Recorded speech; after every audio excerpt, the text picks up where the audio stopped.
Il n'y a que 30% d'humidité qui vient de l'évaporation sur les océans et 70% qui vient de l'évaporation sur les terres, ce qui fait qu'il ne pleut pas dans le désert parce que vous n'avez pas évaporé sur les terres. Si vous voulez avoir des pluies, il faut une densité végétale équivalente à une forêt, c'est-à-dire qu'une évaporation permanente pour provoquer la pluie. En fait, l'humidité passe et il faut aller chercher la pluie. Et bien, c'est l'évaporation des plantes qui va chercher la pluie, provoquer la pluie. Plus la densité végétale augmente, plus on aura d'eau. Et c'est l'inverse qu'on a été faire pendant quelques années pour essayer d'économiser l'eau. Et en fait, la densité végétale de référence, c'est la forêt de feuillus, parce que c'est celle qui transpire le plus, et pas la densité de conifères, qui lui, au contraire, transpire 2 fois moins, va provoquer 2 fois moins de pluie, et va évacuer 2 fois moins de chaleur. Ce qui fait que là, vous avez des forêts chaudes et sèches qui ne demandent qu'à brûler l'été. L'évapotranspiration, en fait, c'est la part d'eau qu'on doit donner au climat. Et il ne faut jamais en donner moins, sinon on provoque la sécheresse. On n'a pas besoin de fabriquer d'eau, de voler l'eau aux autres. On a juste besoin d'en retenir un peu plus. Actuellement, les rivières rejettent entre 50 et 70% des pluies. Il ne faudrait pas dépasser les 30%, de manière à garder les 70% pour les plantes. Donc en fait, c'est très simple. On ne manque pas d'eau, on en jette trop. Et bien, il suffit d'en jeter moins. Comment on fait pour en jeter moins? Simplement, on ne la met pas dans la rivière.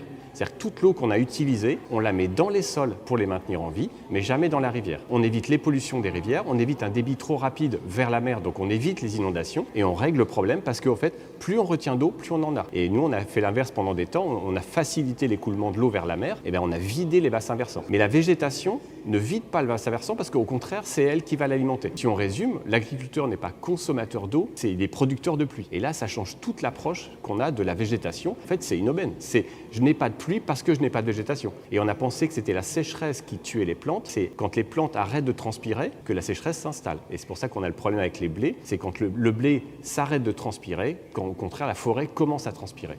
Donc on est en opposition de phase par rapport aux vraies saisons. On a considéré que les plantes consommaient de l'eau et on s'aperçoit que dans le cycle, la plante entretient le cycle et toujours avec un bilan positif. La référence climatique, c'est l'arbre et c'est lui qui va transpirer le plus, donc entre guillemets consommer le plus d'eau, donc provoquer le plus de pluie. Et en fait, l'idée, c'est que plus on végétalise, mieux on va rétablir le système. Donc le couvert végétal, la couverture permanente, permet de entretenir le sol qui, lui, va entretenir la plante pour qu'elle transpire et lui apporter des pluies. Plus j'en produis de photosynthèse, plus j'augmente mes capacités à produire. Et inversement, moins j'en produis, plus j'arrive vers le désert.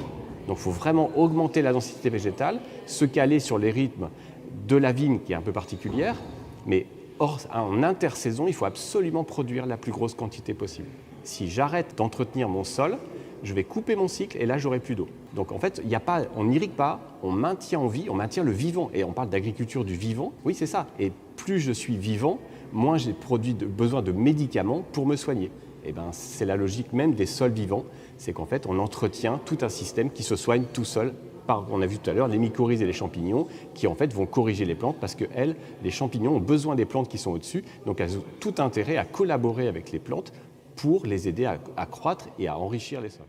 Alors les volumes, c'est énorme. Une ville rejette 4 à 6 fois plus d'eau que sa propre consommation si vous comptez les pluies. Ça veut dire qu'on jette 99,2% de la distribution et rien que ça correspond aux besoins agricoles. C'est-à-dire que si on la recycle, on divise par 2 les prélèvements parce que l'agriculture ne prélève plus, elle va juste recycler l'eau. Et ne pas arroser l'été, c'est comme dire aux plantes, eh ben, tu boiras cette nuit et pas en pleine journée. Non, on boit tous quand il fait chaud et on transpire quand il fait chaud. Et il faut que les plantes aient accès à l'eau au moment où il fait le plus chaud. Si vous voulez irriguer moins, il faut végétaliser plus. Si vous avez que des champs verts, vous allez provoquer les pluies pour tout le monde en fait.